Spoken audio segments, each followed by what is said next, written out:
जय हिंद, वंदे मातरम। दोस्तों बहुत बहुत स्वागत है आप सभी का न्यूज इंडिया में। और अभी तक आपने इस वीडियो को लाइक नहीं किया तो लाइक कर लीजिए, और चैनल पर नए हैं तो चैनल को सब्सक्राइब कर लीजिए, साथ में बेल आइकन भी प्रेस कर लीजिए और वीडियो को ज्यादा से ज्यादा शेयर कीजिए।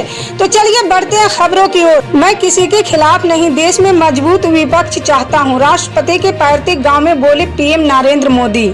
आपको बता दें कि प्रधानमंत्री नरेंद्र मोदी शुक्रवार को कानपुर देहात जनपद में राष्ट्रपति रामनाथ कोविंद के पैतृक गांव परोग पहुंचे, जहां उन्होंने अपने संबोधन में कहा कि मैं किसी पार्टी के खिलाफ नहीं हूं, मैं तो देश में मजबूत विपक्ष चाहता हूं। उन्होंने एयरपोर्ट पर अगवानी के लिए राष्ट्रपति रामनाथ कोविंद का भी आभार जताया।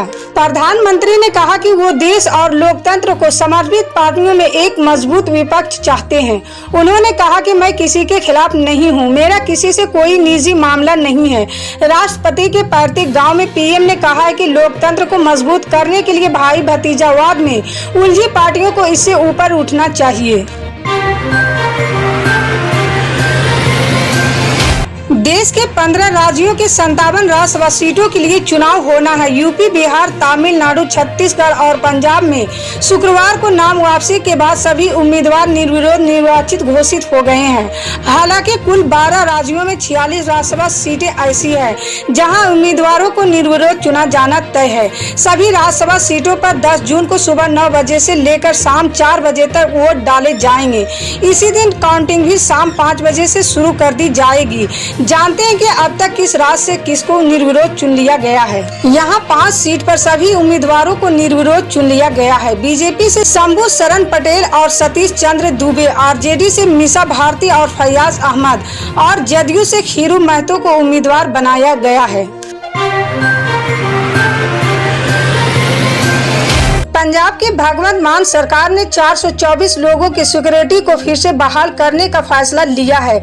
सरकार ने पंजाब और हरियाणा हाई कोर्ट में इसकी जानकारी दी। पंजाब सरकार ने हाई कोर्ट को बताया है कि 7 जून तक सभी 424 लोगों की सिक्योरिटी को बहाल कर दिया जाएगा। जिनकी सिक्योरिटी को बहाल किया गया उनमें सिद्धू मूसेवाला का नाम भी शामिल है। ये अलग बात है कि सिद्धू मूसेवाला की हत्या 29 मई को हो गई थी, जिसके एक दिन पहले सरकार ने उनसे सिक्योरिटी वापस ले ली थी। सिक्योरिटी हटने के एक दिन बाद ही मूसेवाला की हत्या होने से मान सरकार घिरी हुई है।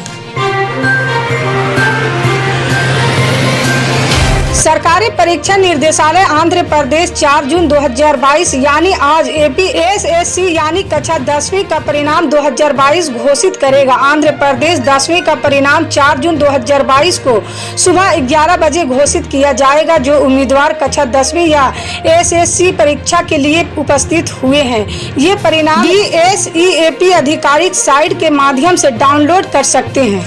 अभ्यर्थी ध्यान दें कि शिक्षा विभाग के विशेष प्रधान सचिव बी राजशेखर सुबह 11 बजे रिजल्ट जारी करेंगे।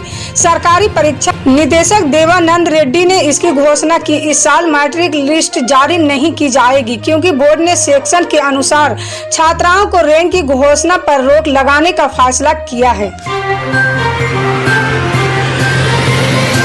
भारतीय मौसम विज्ञान ने शुक्रवार को राष्ट्रीय राजधानी में हल्की बारिश के साथ आंशिक रूप से बादल छाए रहने की भविष्यवाणी की है। मौसम विभाग ने यह भी कहा है कि इस सप्ताह शहर में लू की संभावना नहीं है, लेकिन दिल्ली में अगले 3 दिनों में अधिकतम तापमान 40 से 42 डिग्री सेल्सियस के बीच रहेगा।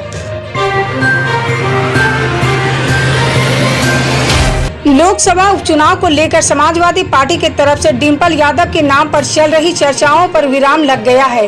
वहीं अब सुशील आनंद का नाम सामने आ रहा है। सूत्रों के अनुसार समाजवादी पार्टी की तरफ से लोकसभा उपचुनाव में सुशील आनंद को जल्द ही प्रत्याशी घोषित कर दिया जाएगा। गौरतलब है कि सुशील आनंद पूर्व राज्यसभा सांसद सौ बिहारी बाबू के बेटे हैं। सुशील को मैदान में उतारने के पीछे राजनीतिक गलियारों में चर्चा है कि सपा दलित कार्ड खेलकर अपने किले को मजबूत करने की रणनीति अपना रही है। उल्लेखनीय है कि इससे पहले बसपा के शाह आलम गुड्डू जमाली लोकसभा उपचुनाव में प्रत्याशी के तौर पर नामांकन भर चुके हैं। वहीं बीजेपी ने अभी तक प्रत्याशी का नाम घोषित नहीं किया है। बीजेपी की तरफ से दिनेश लाल यादव निरहुआ का नाम सबसे आगे चल रहा है। यूपी के कानपुर शहर में बीजेपी नेता नुपुर शर्मा के बयान के विरोध में बाजार बंद कराने को लेकर दो पक्षों में बवाल होने की खबर है। इस दौरान पथराव, गोलाबारी और बमबारी की भी सूचना मिली है। यही नहीं, इस बवाल की वजह से कई गाड़ियों को नुकसान पहुंचा है तो कई लोग भी घायल हुए हैं। उत्तर प्रदेश के ADG law and order Prashant Kumar के मुताबिक स्थिति काबू में है। दोषियों के खिलाफ सख्त कार्रवाई की जाएगी। भारत सरकार ने देश में धार्मिक अल्पसंख्यकों पर हमलों को लेकर अमेरिकी विदेश विभाग की रिपोर्ट पर कड़ी प्रतिक्रिया दी और कहा कि ये दुर्भाग्यपूर्ण है कि अंतर्राष्ट्रीय संबंधों में भी वोट बैंक की राजनीति हो रही है। दरअसल अमेरिका ने अंतर्राष्ट्रीय धार्मिक स्वतंत्रता 2021 रिपोर्ट जारी की है, जिसमें कहा गया है कि भारत के धार्मिक अल्पसंख्यकों पर साल भर हमले होते रहे।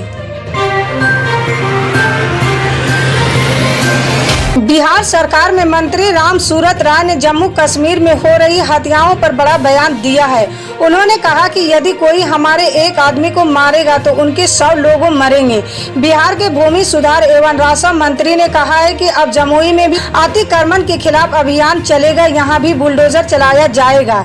इस मौके पर उनके साथ भाजपा विधायक श्रेयसी सिंह भी थी। मंत्री राम सूरत राय मोदी सरकार के 8 साल पूरा होने के मौके पर सरकार की उपलब्धियों के बारे में बताने के लिए जमुई पहुंचे थे। इसी मौके पर उनसे कश्मीर में हो रही हत्याओं के बारे में पूछा गया था।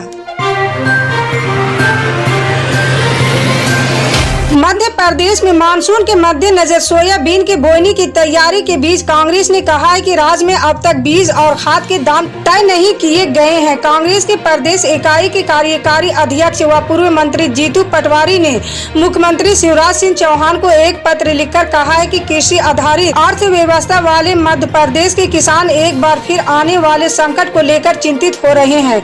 मानसून दस्तक देने वाला किसान सोयाबीन बोनी की तैयारियों में जुटे हुए हैं, लेकिन आपकी सरकार ने अभी तक बीज के दाम तय नहीं किए हैं। कथित वीजा घोटाले से जुड़े मनी लॉन्ड्रिंग मामले में शुक्रवार को सीबीआई के एक अदालत ने कांग्रेस सांसद कार्ति चिदंबरम की अग्रिम जमानत की अर्जी खारिज कर दी।